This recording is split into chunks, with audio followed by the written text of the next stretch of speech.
India का ये lecture number 3 है। Preamble of the constitution. Preamble क्या होता है? तो किसी भी स्टैट्यूट में, किसी भी अनेक्टमेंट में स्टार्टिंग में एक इंट्रोडक्शन दी होती है। उसमें ये बताया होता है कि ये जो स्टैट्यूट बना है इसका पर्पस क्या है, इसका ऑब्जेक्टिव क्या है।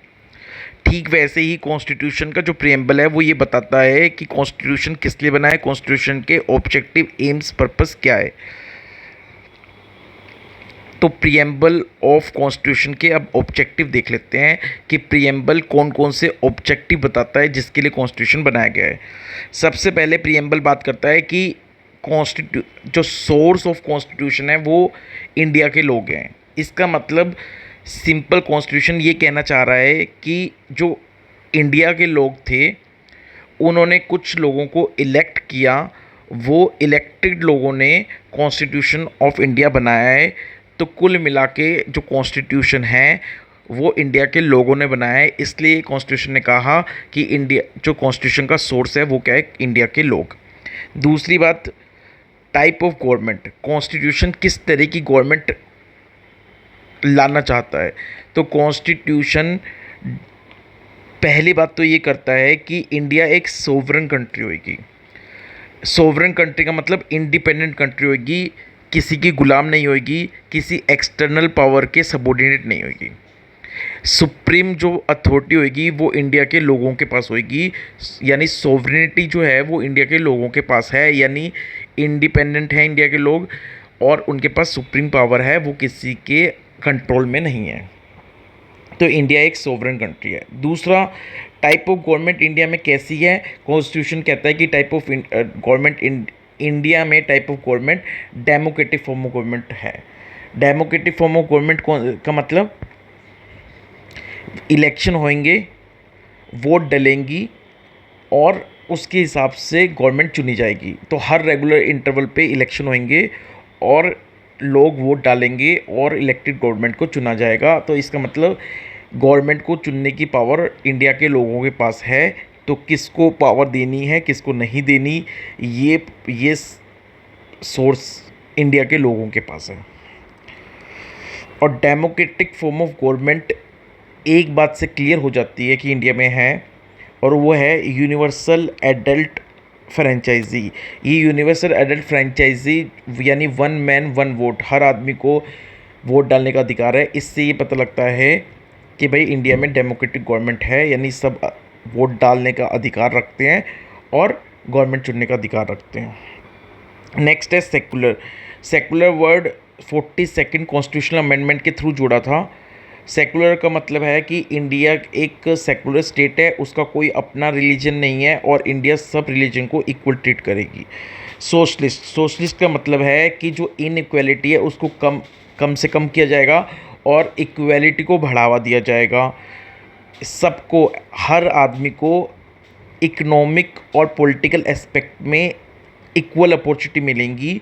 लोगों के जो स्टैंडर्ड ऑफ लाइफ है उसको डिसेंट किया जाएगा। ये सोशलिस्ट का पर्पज़ है। तो इंडिया कैसी कंट्री होनी चाहिए, एक सोशलिस्ट होनी चाहिए। ये एक पर्पज़ है प्रियम्बल ऑफ कॉन्स्टिट्यूशन में, ये एक पर्पज़ है कि इंडिया एक सोशलिस्ट कंट्री होनी चाहिए, इसलिए कॉन्स्टिट्यूशन बना है। तो कॉन्स्टिट्यूशन बनने का एक पर्पज़ ये भी है जो प्रियम्बल में लिखा है कि इंडिया एक सोशलिस्ट कंट्री होनी चाहिए, मतलब स्टैंडर्ड ऑफ लिविंग लोगों का बढ़ाने की कोशिश करनी चाहिए, प्लस में सबको इक्वल अपॉर्चुनिटी मिलनी चाहिए socially, economically and politically. Next है इंडिया एक रिपब्लिक स्टेट होगी, ये भी कॉन्स्टिट्यूशन का पर्पज़ है। तो प्रियम्बल में ये भी एक पर्पज़ लिखा है कि इंडिया एक रिपब्लिक कंट्री होगी। रिपब्लिक कंट्री का मतलब है जहाँ पे राजा का बेटा राजा नहीं बनेगा, जो हेड ऑफ द नेशन है वो इलेक्टेड होगा। और सेम इंडिया में भी ऐसा है कि इंडिया एक रिपब्लिक कंट्री है, जो कॉन्स्टिट्यूशन ने कहा वही इंडिया बना।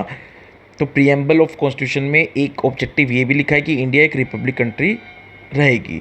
रिपब्लिक कंट्री का मतलब है जहाँ पे हेड ऑफ द नेशन यानी कि प्रेसिडेंट इलेक्ट होंगे, लोग उनको इलेक्ट करेंगे, 5 साल के लिए वो इलेक्ट होंगे, राजा का बेटा राजा नहीं बनेगा।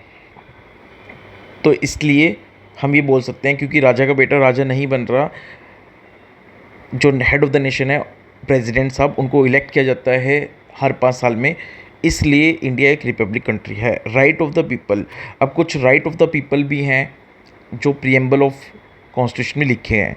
सबसे पहले जस्टिस, सबको सोशल, इकोनॉमिक एंड पॉलिटिकल तीनों फील्ड में जस्टिस मिलेगा। लिबर्टी, सबको सोचने की, थॉट की, एक्सप्रेशन की, बिलीफ की, फेथ की, वर्शिप करने की लिबर्टी होगी। इक्वलिटी, सबको इक्वल अपॉर्चुनिटी मिलेगी। और नेक्स्ट है फ्रेटर्निटी। फ्रेटर्निटी का मतलब है कि भाईचारा होगा, सब इंडिविजुअल की डिग्निटी को मेंटेन किया जाएगा और unity and integrity of the nation को इम्पोर्टेंस दी जाएगी। ये कॉन्स्टिट्यूशन ऑफ इंडिया में जो प्रीएम्बल है उस प्रीएम्बल के अंदर ये सारे ऑब्जेक्टिव लिखे हुए हैं। तो प्रीएम्बल क्या है? एक इंट्रोडक्शन है कॉन्स्टिट्यूशन के स्टार्टिंग में जो बताता है कि कॉन्स्टिट्यूशन का एम और ऑब्जेक्टिव क्या है, कॉन्स्टिट्यूशन किस लिए बना है। तो ये सारे ऑब्जेक्टिव हैं प्रीएम्बल ऑफ कॉन्स्टिट्यूशन के अंदर और इन्हीं को फुलफिल करने के लिए, इन्हीं को अचीव करने के लिए कॉन्स्टिट्यूशन ऑफ इंडिया बना है।